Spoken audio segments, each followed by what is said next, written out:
आज हम बात करेंगे लेटर वैदिक पीरियड यानी उत्तर वैदिक काल की। इसी काल में भारत में ट्राइबल सोसाइटी से टेरिटोरियल स्टेट और एग्रीकल्चरल सोसाइटी की ओर एक बड़ा ट्रांजिशन देखने को मिलता है। लेटर वैदिक पीरियड लगभग 1000 से 600 BCE के बीच माना जाता है। इस काल के प्रमुख सोर्सेज हैं लेटर वैदिक संहिताएं, ब्राह्मण, आरण्यक और अर्ली उपनिषद।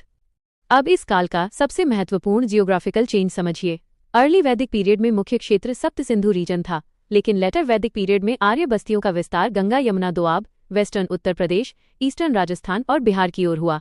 इस विस्तार में आयरन टेक्नोलॉजी की महत्वपूर्ण भूमिका रही।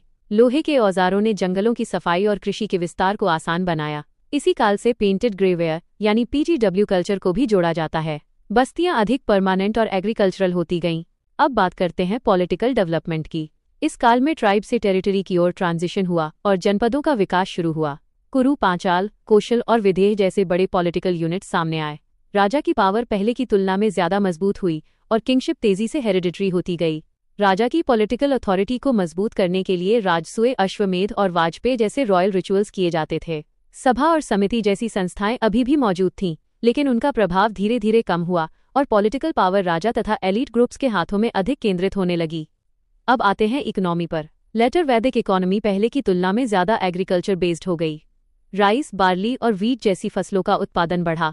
आयरन टूल्स के कारण खेती का विस्तार हुआ और कृषि उत्पादन में सरप्लस पैदा होने लगा। कैटल अभी भी महत्वपूर्ण थे, लेकिन अब एग्रीकल्चर की भूमिका ज्यादा महत्वपूर्ण हो गई। साथ ही क्राफ्ट्स, ट्रेड और बार्टर का भी विकास हुआ। अब बात करते हैं सोशल चेंजेज की। इस काल में वर्ण व्यवस्था अधिक रिजिड हो गई। 4 प्रमुख वर्ण ब्राह्मण, क्षत्रिय, वैश्य और शूद्र पहले की तुलना में अधिक स्पष्ट और स्तरीकृत हुए। ब्राह्मणों की रिचुअल अथॉरिटी बढ़ी, जबकि महिलाओं की स्थिति सामान्यतः अर्ली वैदिक पीरियड की तुलना में कमजोर हुई और पैट्रियार्कल स्ट्रक्चर मजबूत हुआ। अब आते हैं रिलीजन पर। इस काल में धार्मिक जीवन अधिक रिचुअलिस्टिक और कॉम्प्लेक्स हो गया। यज्ञ और बलिदान का महत्व बढ़ा और ब्राह्मणों की भूमिका महत्वपूर्ण हो गई। इंद्र और अग्नि के साथ साथ प्रजापति का महत्व भी बढ़ा। लेकिन इसी समय एक महत्वपूर्ण परिवर्तन भी शुरू हुआ, रिचुअलिज्म से फिलोसॉफिकल इंक्वायरी की ओर। यही परिवर्तन आगे चलकर उपनिषदिक थॉट में दिखाई देता है। अर्ली उपनिषदों में ब्रह्म, आत्मन, कर्म, पुनर्जन्म और मोक्ष जैसे कॉन्सेप्ट्स पर विचार हुआ। इस तरह उपनिषदिक विचारधारा ने केवल अत्यधिक रिचुअलिज्म पर सवाल नहीं उठाए, बल्कि आगे की इंडियन फिलोसॉफिकल ट्रेडिशंस की नींव भी रखी। अगर अर्ली और लेटर वैदिक पीरियड को एक लाइन में कंपेयर करें तो याद रखिए, पास्टोरल इकोनॉमी से एग्रीकल्चरल इकोनॉमी, ट्राइबल पॉलिटी से territorial kingdoms, flexible social structure से रिजिड वर्ण व्यवस्था और नेचर वर्शिप से रिचुअलिज्म तथा फिलोसॉफिकल थॉट की ओर बदलाव।